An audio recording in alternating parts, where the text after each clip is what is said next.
오늘 본문은 하박국이 끝나는 이제 결론 부분에 해당됩니다.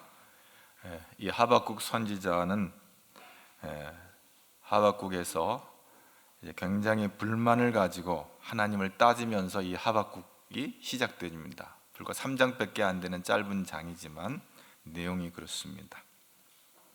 하박국은 자기 민족 이스라엘이 바벨론 제국에 의해 멸망당하고 모든 것이 황폐해지는 상황에 대해서 절망하고 낙담을 합니다. 하나님, 이 민족이 비록 죄를 지었습니다만 어떻게 이스라엘 백성들보다도 더 악한 저 바벨론을 통해서 저희를 이렇게 징계하십니까? 라는 질문을 던지는 것이죠. 전쟁의 소식이 남왕국 유다에 밀려오기 시작합니다. 북방 바벨론에 의해서 남왕국 유다가 진멸되는 상황입니다. 이 소식에 하박국이 너무나 고통스러워합니다. 사실 유다가 범죄한 것이죠. 우상을 섬기고 하나님을 대적했기 때문에 하나님께서 바벨론을 들어서 지금 매를 때리시는 거거든요. 하나님이 괜하게 유다를 힘들게 하는 게 아닙니다. 이런 상황 가운데 하박국이 오늘 하박국 3장 16절에 어떻게 하나님 앞에 하소연을 하는지 다 같이 한번 보겠습니다. 내가 들었으므로 내 창자가 흔들렸고 그 목소리로 말미암아 내 입술이 떨렸도다. 무리가 우리를 치러 올라오는 환난 날을 내가 기다림으로 썩이는 것이 내 뼈에 들어왔으며 내 몸은 내 처소에서 떨리는도다. 기가 막힌 일이 아닐 수가 없다는 거죠. 왜 이런 두려운 일이 우리 안에 생기는가? 사실 이스라엘은 하나님의 은혜 가운데 택한 백성으로 살았던 사람들이죠. 열왕기 왕상 4장 25절에 그 이스라엘이 하나님의 택함을 받고 하나님 앞에 평안하게 살았던 시절이 있었습니다. 한번 또 보겠습니다. 솔로몬이 사는 동안에 유다와 이스라엘이 단에서부터 브엘세바 이르기까지 각기 포도나무 아래와 무화과 나무 아래에서 평안히 살았더라. 여기서 이스라엘 단에서부터 브엘세바, 단은 북쪽 지방이고 브엘세바는 남쪽 지방이니까 온 나라가 남쪽에서 북쪽까지 뭐 이런 말이 되겠죠. 샬롬, 평안하게 살았다는 거죠.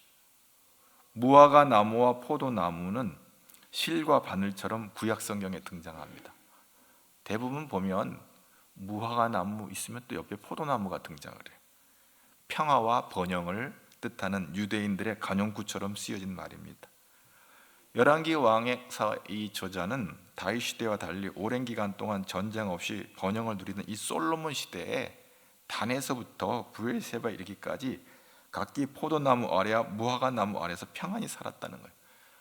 포도나무 아래, 무화과 나무 아래는 건 그 열매가 풍성한 것이죠. 평안한 가운데. 우리나라 말로 말하면 백두산에서 한라산까지 평화롭게 하나였던 시대가 있었잖아요. 근세기 들어와 일제강점기의 찬탈과 또 해방의 기쁨도 잠시, 동족 상잔의 전쟁으로 남북이 갈라져 증오와 갈등으로 지금 70년을 넘게 이렇게 살고 있잖아요.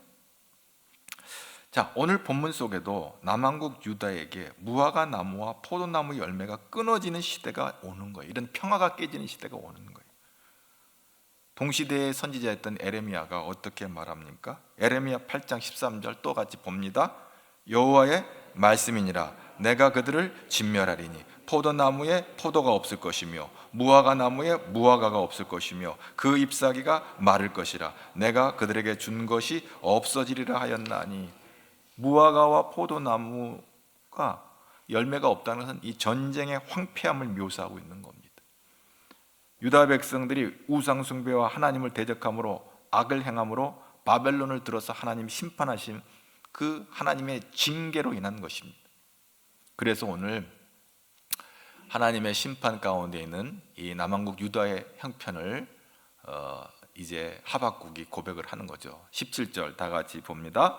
비록 무화과 나무가 무성하지 못하고 포도나무에 열매가 없으며 감람나무에 소출이 없으며 밭에 먹을 것이 없으며 우리의 양이 없으며 외양간에 소가 없을지라도.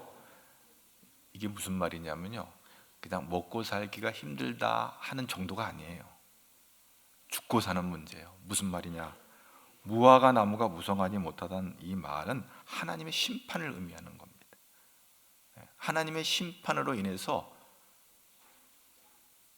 생존의 문제가 아니라 그야말로 이제 그 바벨론으로 인해서 초토화가 되어버린 거예요. 이 남한국 유다가.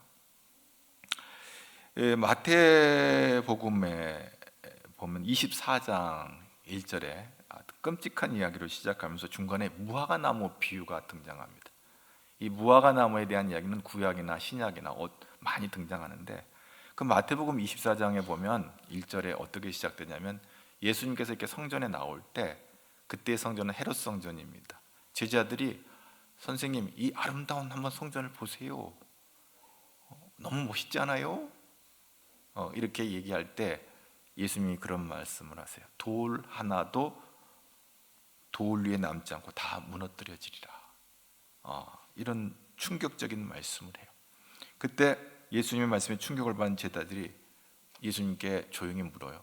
어느 때에 그런 일이 있습니까? 라고 물어요. 그때 이제 중간쯤 가가지고 예수님이 여러 가지 많은 말씀을 하시기도 하셨지만 무화과 나무에 대한 얘기를 하세요.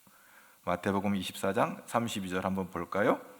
무화과 나무의 비유를 배우라. 그 가지가 연하여지고 잎사귀를 내면 여름이 가까운 줄을 아나니, 이와 같이 너희도 이 모든 일을 보거든 인자가 가까이 곧 문 앞에 이른 줄을 알라. 유대인들에게 있어서 무화과 나무는 이스라엘의 사계절을 정확하게 알려주는 나무입니다. 겨울에 모든 잎이 떨어져 앙상한 가지만 남은 무화과 나무는 여름이 다가오면 가지가 연해지면서 작은 잎과 젖 무화과 나무 열매, 파게라고 해요. 파게, 이 열매를 맺게 됩니다. 그런데 흥미로운 것은 이 성서 시대의 배경 속에서 유대인들에게 있어의 여름은 종말을 떠오르게 합니다. 여러분, 우리가 여름 하면 우리는 시원한 빙수나 어떤 그 시원한 음료를 뭐 팥빙수라든지, 이게 여름 음료잖아요. 히브리어에서의 여름과 종말은 그 어원이 같기 때문에 그렇습니다. 여름은 카이츠라고 부르고 종말은 몇 가지 단어가 있지만 그 중에 하나가 캐츠라는 단어가 있어요. 카이츠, 캐츠, 워드 플레이라고 그러죠. 언어 유희인데 비슷한 단어의 음가가 비슷하다 보니까 여름 하면 종말 이렇게 생각을 하게 되는 거예요. 그런데 이 캐츠는 심판을 다룬 문맥에 어디서 사용되냐면 창세기 6장 13절에 홍수의 심판 때 이 캐츠라는 단어를 사용합니다. 이 동사 카차스는 컷오프한다, 끊어버린다는 그런 것이요. 제약된 인간들의 삶에서 죄악을 끊어버린다, 뭐 그런 의미도 되겠죠. 창세기 6장 13절을 한번 다 같이 봅니다. 하나님이 노아에게 이르시되 모든 혈육 있는 자의 포악함이 땅에 가득하므로 그 끝날이 내 앞에 이르렀으니 내가 그들을 땅과 함께 멸하리. 그 끝날, 캐치, 컷오프하는 날이에요. 우리의 종말은 죄로부터 우리를 컷오프하는 날이에요. 심판하는 날이에요. 그러니까 제일 먼저 심판이 홍수 심판이 있었다. 그 다음에 창세기 3장 15절에서 여자의 후손이 마귀의 후손, 뱀의 후손의 머리를 상하게 하겠다. 이게 이제 십자가에서 사단 마귀의 권세를 깨버리시는 그 심판이 있고, 마지막 최후의 심판, 그건 이제 재림, 우리의 주님께서 다시 오셔서 재림해 주러 오셔서 최후의 심판이 있는 건데 그건 아직 오지 않았잖아요. 우리 기다리고 있어요. 자, 보통 우리가 사계절은 우리 한국 사람들은 봄, 여름, 가을, 겨울 이렇게 카운트를 하는데 유대인들의 사계절은 가을부터 시작돼요. 그래서 겨울, 봄, 그리고 이어지면서 여름이 끝이 나요. 그러니까 유대인들의 신년은 우리가 세는 양력 10월, 여기가 신년이 되는 거예요. 티슈레이라고 하는 유대 민간력에 가면 지금부터 정월이 되는, 1월이 되는 거예요. 1월이. 그래서 무화과 나무는 6월절이 있는 4월, 양력으로, 우리는 이제 양력으로 해야, 우리가 읽는 이 태양력 양력으로 해야 더 쉽게 이해가 되니까 양력으로 얘기하면 6월절이 있는 이 4월, 그때 우리는 뭐가 있어요? 고난주간이 있고 사순절 기간이잖아요. 6월절. 근데 이 종교력과 우리 교회력이 이렇게 비슷하게 이렇게 다 맞아 떨어지죠. 유월절이 있는 이 4월부터 초막절이 있는 10월까지 5번의 열매를 무화과 나무가 열매를 맺습니다. 초막절은 이제 여름 과일을 다 추수한 다음에 수장절이라고 하죠. 알곡은 곡간에 가라지는 다 불 속에 태우는. 그래서 이 초막절은 어쩌면 최후의 심판이 될 수도 있고요. 모든 영혼의 추수. 일반적으로는 여름 과일을 추수하고 또 이렇게 절기를 지키는. 사실 초막절은 광야를 지나는 동안 하나님의 인도와 보호하심을 기념하여 저들이 장막에 거했던 것을 기억하여 하나님 앞에 지키는 절기이긴 하나, 그때가 시기적으로 여름 과일이 다 이제 여름 열매들이 추수를 하므로 수장절로도 지키기도 합니다. 이스라엘은 4월부터 10월까지는 건기, 여름으로 간주하고 그 나머지 기간은 우기, 겨울로 나뉘는데 6개월 우기 동안에 앙상한 가지로 겨울을 보낸 이 무화과 나무는 6월절이 다가오면서 조그만 잎사귀와 함께 첫 열매인 무화과를 맺고 긴 여름 동안 무화과 열매를 5차례 맺는 것입니다. 6월절이 가까운 즈음에 맺은 첫 무화과 열매를 파게라고 부르는데, 이후 순차적으로 열리는 무화과 나무는 테나라고 이렇게 부릅니다. 같은 무화과지만 첫 번 거는 파게, 그리고 이어서 맺어지는 무화과는 테나 이렇게 부릅니다. 예수님께서 마가복음 11장에서도 무화과 나무 옆을 지나가시다가 일어난 사건이 하나 등장하는데요. 마가복음 11장 13절 14절 한번 또 다 같이 봅니다. 멀리서 잎사귀 있는 한 무화과 나무를 보시고 혹 그 나무에 무엇이 있을까 하여 가셨더니 가서 보신즉 잎사귀 외에 아무것도 없더라. 이는 무화과의 때가 아님이라. 예수께서 나무에게 말씀하여 이르시되 이제부터 영원토록 사람이 내게서 열매를 따먹지 못하리라 하시니 제자들이 이를 듣더라. 6월절 즈음에 잎사귀와 동시에 맺혀야 될 이 열매, 첫 열매 무화과 파게를 맺지 못하고 잎만 무성한 무화과 나무를 보시고 예수님이 저주하신 이야기입니다. 그 나무는 영원토록 사람이 열매를 그 나무에서 따먹지 못하리라고 하는 그런 저주를 받게 돼요. 그 저주를 하는 후에 제자들이 다시 예수님과 그 자리를 지나가게 되는데 그 이야기가 20절 마가복음 11장 20절 21절에 있습니다. 그들이 아침에 지나갈 때에 무화과 나무가 뿌리채 마른 것을 보고 베드로가 생각이 나서 여짜오되 라삐어 보소서 저주하신 무화과 나무. 심판이죠. 열매 맺지 못하는 무화과 나무를 통해서 예수님이 시청각 교육을 하고 계십니다. 잎만 무성하고 열매를 맺지 못하는 예루살렘의 영적 상태를 상징적으로 보여주시는 것입니다. 바리새인, 서기관, 대제사장, 사두개인, 장로, 당시 종교 지도자들의 위선과 허망함을 책망하시는 이야기죠. 비록 철은 일렀지만 잎이 무성한 만큼 조숙한 나무라면 마땅히 열매도 맺어야 하는데 그 나무는 잎만 가지고 있었을 뿐 열매가 없었기에 기대에 미치지 못하여 예수님께서 실망하신 거예요. 여러분 참고로 무화과 나무는 꽃이 없고요, 잎이 열리면 거의 동시에 열매도 같이 맺어요. 근데 잎만 있고 열매가 없다고 하는 것은 뭔가 잘못된 것이죠. 차라리 잎이 없었다면 사람들이 그 나무에 무엇을 얻을까 하고 기대하지 않았을 것이에요. 근데 잎이 보이니까 열매가 있나 하고 가봤더니 없는 거예요. 예수님은 이 일을 통해 이스라엘에 대한 경고를 말씀해요. 무화과는요 이스라엘의 국가 과일입니다. 국가라고 불러요. 국과. 어느 곳에 가든지 무화과가 있어요. 그런데 하나님께서 바라시는 열매를 맺지 못하면 이스라엘도 그 무화과 나무처럼 말라지게 될 것이다. 파멸하게 될 것이다. 물론 역사적으로 AD 70년에 티투스 로마 장군에 의해서 그야말로 예루살렘 헤롯 성전이 다 무너지고 그들이 디아스포라로 흩어져서 2000년 동안 전 세계로 그 유대 백성들이 흩어졌다가 그 수많은 핍박과 우여곡절 끝에 결국 1948년 5월 14일 날 그 수도 시온주의자들이 알리야했죠. 우리 옛날 조상 땅에 가가지고 지금 다시 나라를 세우자 해가지고 지금 세웠는데, 지금 이스라엘과 가자 지구에 지금 저 사단이 지금 나고 있죠. 서로 내 땅이다 하고 지금 땅 차지하는 싸움이 있는 거예요. 자, 뭐 그건 하나의 역사적인 이야기고, 그보다 우리는 영적인 의미를 생각을 해봐야 되는데, 무화과 나무는 꽃이 피지 않고 잎과 열매를 동시에 맺는데, 이 유월절 즈음에 맺힌 이 파괴는 작고 당도가 떨어집니다. 그래서 가수원지기 입장에서는요, 상품성이 떨어지기 때문에 일일이 그걸 따줘야 돼요. 첫 열매는. 그래야 다음 테라가 당도가 좋은 열매들이 맺혀지게 됩니다. 그래서 지나가는 사람들이 그냥 공짜로 다 따먹도록 허용을 하는 거예요. 그건 빨리 따버릴수록 좋으니까. 첫 열매는. 이스라엘을 대표하는 7개의 작물이 있는데, 밀과 보리, 그리고 5가지 여름 과일이 무화과, 포도, 석류, 올리브, 대추야자. 이게 여름 과일이에요. 이게 순차적으로 8월에는 포도, 9월에는 석류, 10월에는 올리브, 이게 감람나무예요. 감람류, 올리브 기름이에요. 11월에는 대추야자.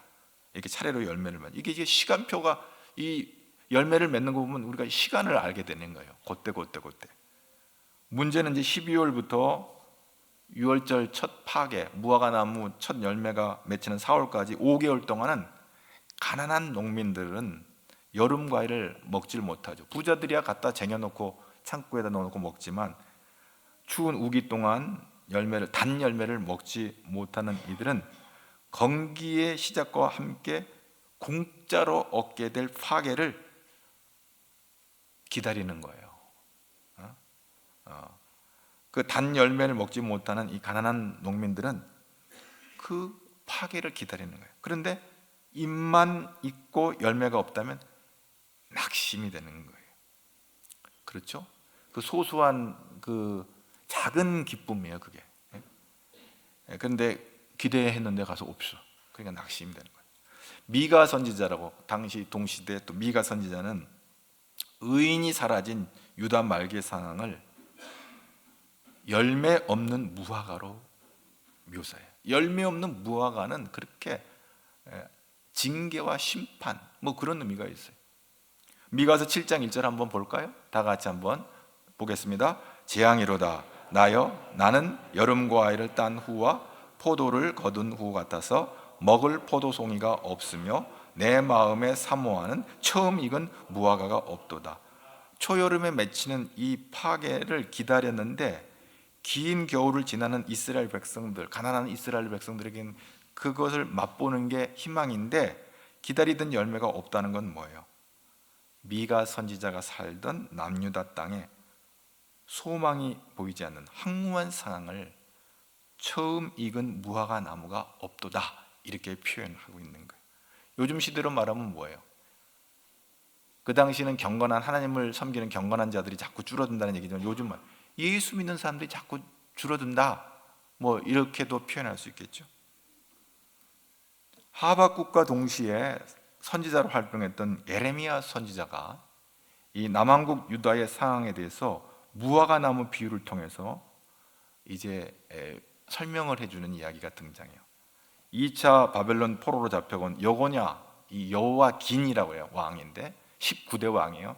여호와긴과 유다 고관들의 상황과 20대 시드기야, 그때 이제 멸망하는 거죠. 바벨론의 3차 포로로 잡혀가면서 다 남왕국 유다가 망하는 그때에 관련해서 무화과 나무를 비유를 해가지고 좋은 무화과와 나쁜 무화과가 있다, 이렇게 표현을 합니다. 에레미야 24장 1절부터 우리 다 같이 보겠습니다. 바벨론의 에레미야 24장 1절부터 말씀을 한번 봅니다. 바벨론의 느부갓네살 왕이 유다 왕 여호와김의 아들 여고냐와 유다 고관들과 목공들, 철공들을 예루살렘에서 바벨론으로 옮긴 후에 여호와께서 여호와의 성전 앞에 놓인 무화과 2광주리를 내게 보이셨는데, 한 강주리에는 처음 익은 듯한 극히 좋은 무화과가 있고 한 강주리에는 나빠서 먹을 수 없는 극히 나쁜 무화과가 있더라. 여호와께서 내게 이르시되 에레미야야, 내가 무엇을 보느냐 하시매 내가 대답하되 무화과 이온데 그 좋은 무화과는 극히 좋고 그 나쁜 것은 아주 나빠서 먹을 수 없게 나쁘나이다 하니 이스라엘의 하나님 여호와께서 이와 같이 말씀하시니라. 내가 이곳에서 옮겨 갈대아인의 땅에 이르게 한 유다 포로를 이 좋은 무화과 같이 잘 돌볼 것이라. 내가 그들을 도와 좋게 하여 다시 이 땅으로 인도하여 세우고 헐지 아니하며 심고 뽑지 아니하겠고 내가 여호와인 줄 아는 마음을 그들에게 주어서 그들이 전심으로 내게 돌아오게 하리니 그들은 내 백성이 되겠고 나는 그들의 하나님이 되리라. 여호와께서 이와 같이 말씀하시니라. 내가 유다 왕 시드기야와 그 고관들과 예루살렘의 남은 자로서 이 땅에 남아있는 자와 애굽 땅에 사는 자들을 나빠서 먹을 수 없는데 이 나쁜 무화과 같이 버리되. 자, 하나님은 바벨론으로 잡혀간 자들 가운데 좋은 무화과라고 구별하고 또 시드기야 왕과 그 고관들, 마지막 20대 이제 시드기야 왕과 그 따르는, 그리고 애굽으로 망명간 걸음아 바벨론 쳐들어오니까 살겠다고 이제 애굽으로 도망간 사람들 있어요. 이제 이들은 나쁜 무화과로 이렇게 표현합니다. 사실 유다 백성이 하나님과의 언약을 버리고 우상을 숭배했기 때문에 바벨론을 들어서 매를 댄 거예요. 하나님은 선지자를 통해서 수없이 권면하고 회개를 촉구해서 너희들 이러면 망한다. 그럼에도 불구하고 그들이 하나님 앞에 돌아오지 않냐고 우상을 섬기고 하나님을 대적함으로 말미암아 결국 하나님 마지막 카드로 바벨론을 들어서, 이미 북왕국 이스라엘은 아수르에서 멸망당했고 남왕국 유다는 이제 바벨론에 의해서 망하게 되는 것이죠. 그런데 하나님은요 망하게 내버려 두지 아니하시고 그들을 다시 마음을 돌이켜 가지고 하나님으로 돌아오도록 해서 그들을 다시 귀환시키겠다. 이게 하나님의 계획이었어요. 그래서 그 바벨론의 포로가로 여호와긴에 의해서 그 2차 바벨론 포로로 바벨론에 끌려간 이들을 다시 귀환시키겠다 하는 거예요. 그게 하나님의 계획이라는 것이죠. 하나님의 언약을 새롭게 하겠다 하는 것입니다. 그런데 한편, 근데 유다에 남아 있는 이제 이 시드기야와, 사실 여호와긴은요 3개월밖에 왕 노릇을 못하고 바벨론의 포로로 잡혀간 거예요. 그 다음에 시드기야가 한 11년 정도 왕을 하는데 그러다 나라가 망하는데, 그때 남은 자들, 그리고 거르마 나살랴라고 애굽으로 도망간 사람들, 이러한 자들은 예레미야를 통해서 뭐라고 말하냐면 이들은 교만하고 여전히 우상을 숭배하고 죄를 회개치 않냐고 악을 행함으로 말미암아 이들은 멸하시겠다는 거예요. 나쁜 무화과라는 거예요. 나쁜 무화과. 그래 결국은 이제 24장 9절 10절 한번 보겠습니다. 세상 모든 나라 가운데 흩어서 그들에게 환난을 당하게 할 것이며 또 그들에게 내가 쫓아보낼 모든 곳에서 부끄러움을 당하게 하며 말거리가 되게 하며 조롱과 저주를 받게 할 것이며 내가 칼과 기근과 전염병을 그들 가운데 보내 그들이 내가 그들과 조상들에게 준 땅에서 멸절하기까지 이르리라 하리라 하시. 결국 시드기야 왕 때 남왕 유다는 망해요.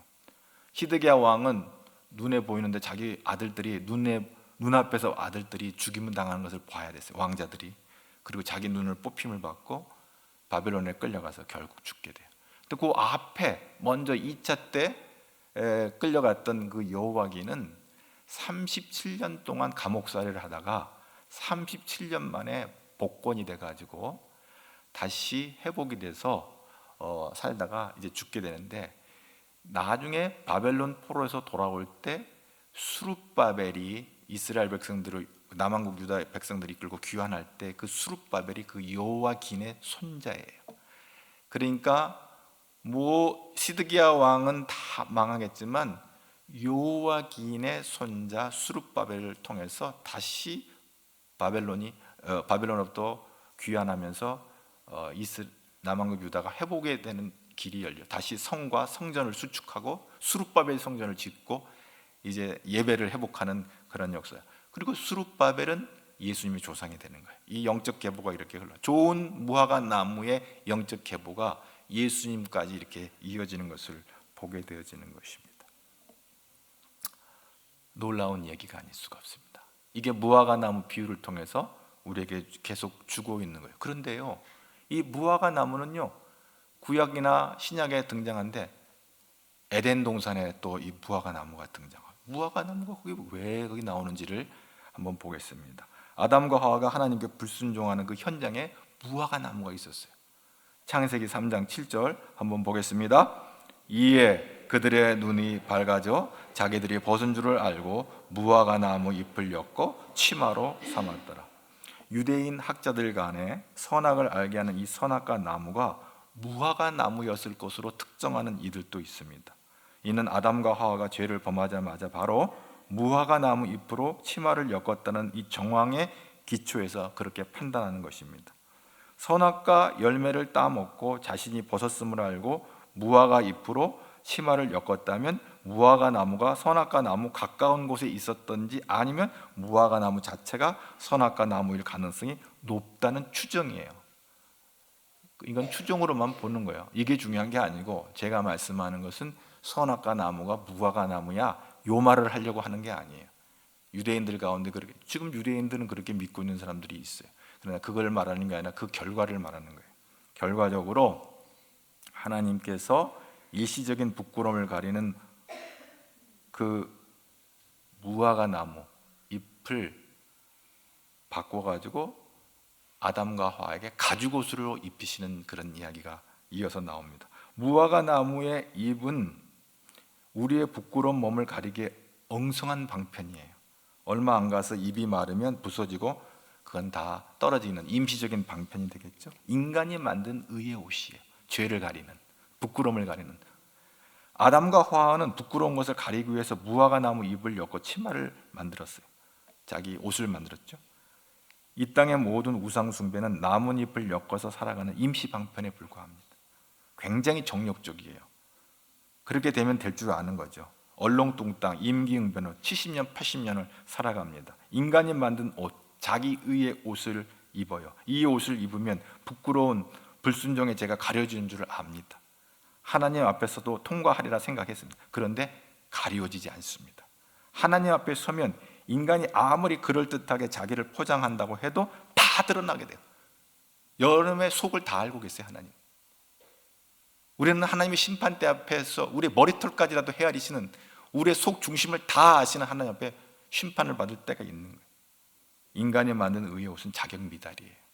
하나님 앞에 우리의 죄와 허물과 수치를 가릴 수가 없어요. 그러면 어떻게 했어요? 하나님 만드신 의의 옷이에요. 창세기 3장 21절 다 같이 봅니다. 여호와 하나님이 아담과 그 아내를 위하여 가죽옷을 지어 입히시니라.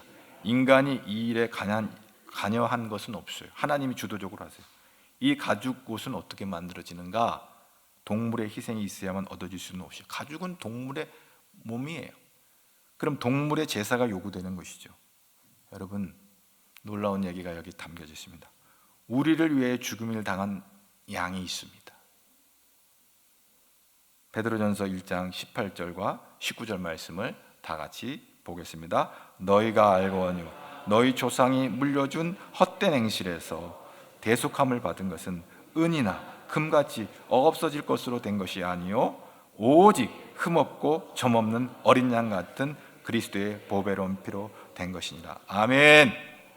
너희 조상이 물려준 헛된 행실, 여전히 우상 숭배와 자기 의에 살고 있는 사욕, 육신의 정욕과 안목의 정욕과 이생의 자랑. 여러분, 그 이생의 자랑이란 알로조네이아는 허풍이라는 거예요. 자기의 캐리어가 다 허풍인 거예요. 예수 믿는이 붙지 않는 모든 이 땅의 고귀한 것들은 이 땅에서만 귀한 거예요.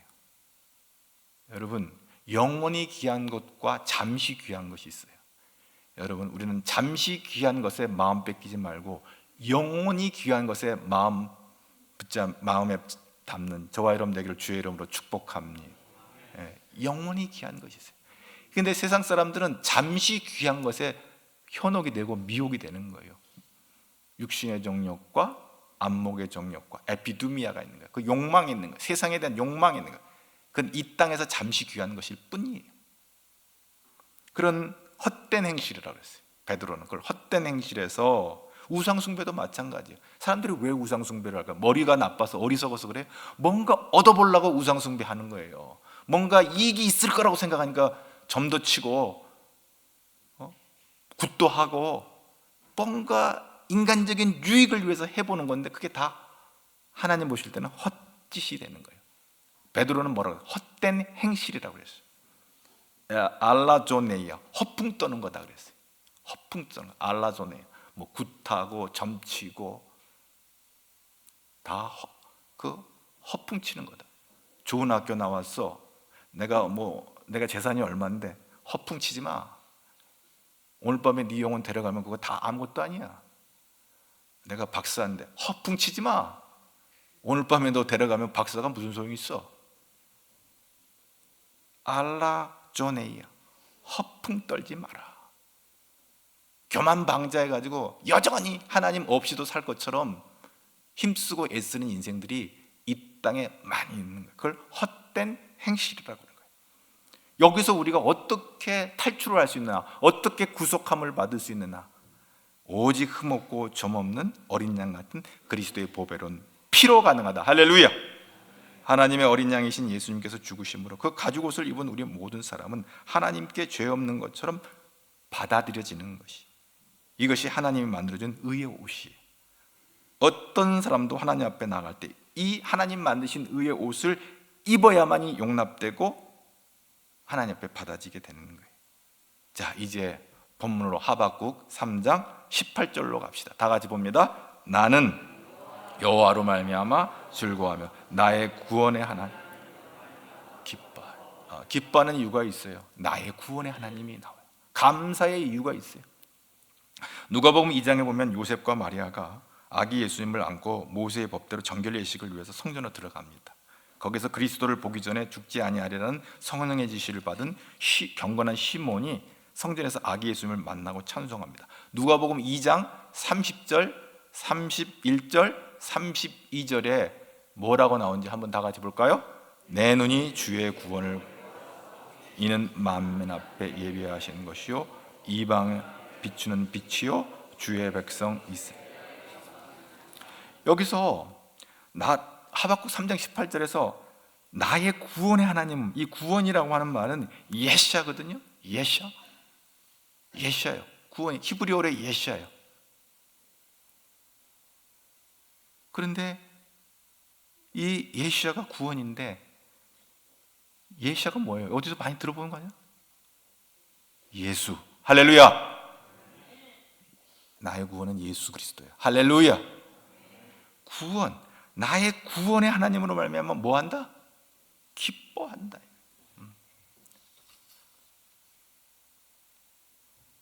그거를 시몬이 아기 예수를 보고 구원을 봤다 그랬어요. 구원, 예수는 뭐예요? 자기 백성에서 구원할 자라고 그랬어요. 이름이. 자, 하박국 3장 19절 시작. 주 여호와는 나의 힘이시, 나의 발을 사슴 같게 하고 나를 나의 높은 곳으로 다니게. 이 노래는 지혜한, 그렇습니다. 사슴은 험한 산악 지역에서 민첩하고 빠르게 달릴 수 있는 동물로 높은 산을 단숨에 올라갑니다. 여러분, 그런데 이 사슴도요, 하나님이 힘을 주셔야 높은 산으로 올라가는 거예요. 근데 이 높은 데가 뭐예요? 하이 플레스라고 그랬어요. 이게 히브리에서는 바마예요. 바마는요, 산당이에요. 산당은 뭐 하는 곳이에요? 솔로몬이 성전 건축 짓기 전에 예배드렸던, 제사드렸던 곳이 하이 플레스 바마예요. 그러면 나의 발을 사슴 같게 하사, 사슴은요, 이 암벽이 있는 이 바위산 같은 것들을 잘 올라갈 수 있도록, 산을 하이킹할 수 있는 그도록 발이 특화되어 있어요. 인간은 기어서 막 쩔쩔매지만 여러분 가끔 그것은 어떤 영상을 보면 알겠지만 이 사슴은요, 이 바위산도요, 이게 고바위된 아주 험악한 산들을 잘 다녀요. 특화되어 있어요. 그 발이 그렇게 되어 있어요. 총광총광 뛰어가는 거예요. 여러분, 나의 발을 사슴 같게 하사 총광총광 뛰면서 막 험산들을 이렇게 다니는 그 사슴같이 하사 나를 어떤 곳으로? 높은 곳으로 다니게. 하이 플레이스. 여러분, 산당에서 우상 숭배하는 자는 망하는 것이고 하나님께 예배한 자는 승리하는 곳이 하이 플레이스 바마예요. 이게 어디서 나와요? 솔로몬이 기브온 산당에서 일천 번제를 짓는 일천 번제, 그 기브온 산당 얘기 나오죠. 우상 숭배와 자기 의의 삶은 멸망의 지름길이에요. 우리의 인생이 지옥 불못으로 미끄러져 가요. 그런데 여러분, 하나님의 은혜를 입은 자는, 하나님의 능력을 받은 자는 그 사슴이 총광총광 뛰면서 높은 정상하에 달려가듯이 하나님을 예배하는 자의 자리에 기쁨으로 나올 줄로 믿습니다. 여러분의 바마가 어디예요? 여러분의 하이플레스가 어디예요? 여러분의 산당이 어디예요? 가질 중앙교회인 걸 믿을 수 있기를 바랍니다. 여러분, 이 예배당 하이플레스예요. 여기 높은 산당, 시온은 산에 높은 산당이라. 여러분, 말씀을 정리할 거예요.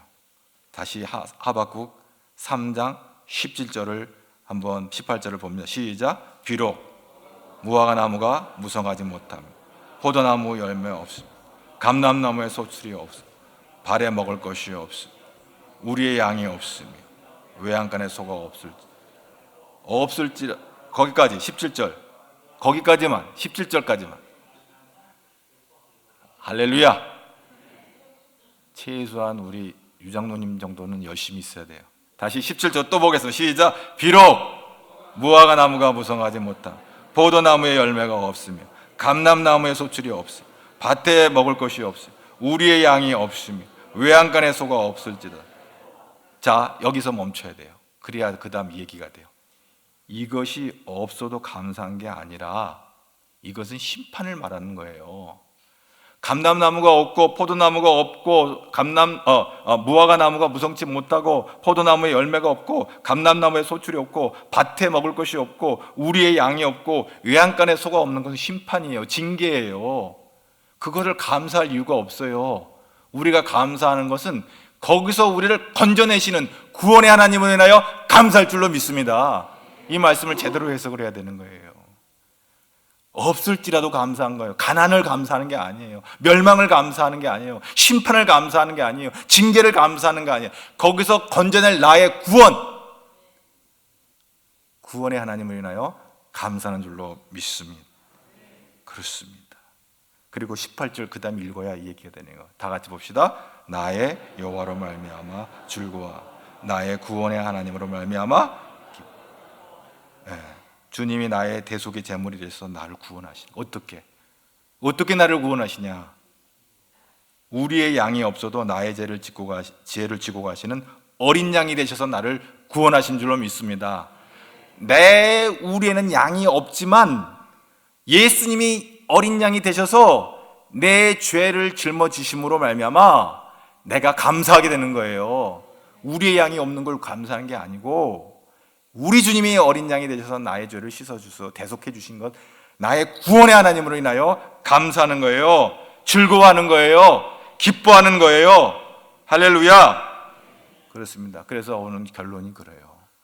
감사의 이유가 뭐냐?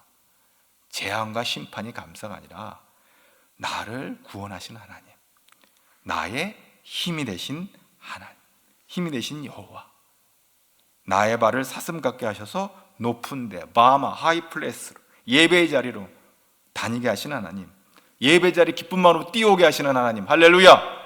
오늘 이 예배당에 올 때 억지로 온 사람이 있어요? 오늘 주일이다, 기쁜 마음으로 가자. 이게 사슴의 발이 여기 이 말과 똑같은 말이에요. 하나님이 나의 발을 사슴 같게 하사 총광총광, 험산줄령이랄지라도 주저앉지 아니하고 바위산이라도 주저앉지 아니하고 높은 데로 올라가는 이 사슴같이 힘들고 어려운 이 세상을 살아가고 있지만 우리는 주님 앞으로 나올 때 기쁜 마음으로 나온 줄로 믿습니다. 억지로 나온 것이 아니라 예배가 기다려진다, 하나님의 말씀을 사모하고 하나님을 찬양하는 걸 기뻐하고. 할렐루야. 그래서 나의 구원의 하나님, 나의 힘이 되신 여호와, 그건 하나님이 내게 힘을 주셨기 때문에 내 마음을 감동하셔서 하나님 앞에 나와 예배할 수 있도록 내 마음을 인도해 주셨기 때문에 기쁨이 있고 즐거움이 있어요. 이것이 감사의 이유인 줄로 믿습니다. 나의 구원은 어디서 온다? 하나님께로부터 온다. 땅에 매어 살지 않고 천국 소망 가지고 주님을 찬양하며 주의 이름을 증거하는 저와 여러분 되기를 주의 이름으로 축복합니다. 예배드림이 기쁨이 되기를 바랍니다. 사슴 같은 기쁨이 있기를 바랍니다. 하나님께 영광 돌리는 우리 가질 중앙의 모든 성도들에게를 되기를 주의 이름으로 축복합니다. 하나님 감사합니다. 아버지, 세상 사람들은 무화과 나무가 있고 없음에, 포도나무 열매가 있고 없음에, 감람나무 열매가 있고 없음에, 밭에 식물이 있고 없음에, 우리의 양이 있고 없음에, 외양간에 소가 있고 없음에 웃고 울고 절망하고 또 낙담하고 있고 없음으로 인하여 낙심합니다. 그러나 우리는 오직 여호와로 말미암아 나의 힘이 되신 여호와로 말미암아 즐거워하며 나의 구원의 하나님 예수로 인하여 기뻐하는 우리 모두가 되도록 역사하여 주시옵소서. 그래서 하나님을 예배하고 찬양하기를 기뻐하며 즐거워하게 하시고 주님 나라에 이르기까지 우리를 높은 데 인도하여 주시며 아버지 영광 돌리며 저 높은 하늘나라에 임하는 우리 모든 주의 백성들이 되도록 인도하여 주옵소서. 예수님 이름으로 기도하옵나이다.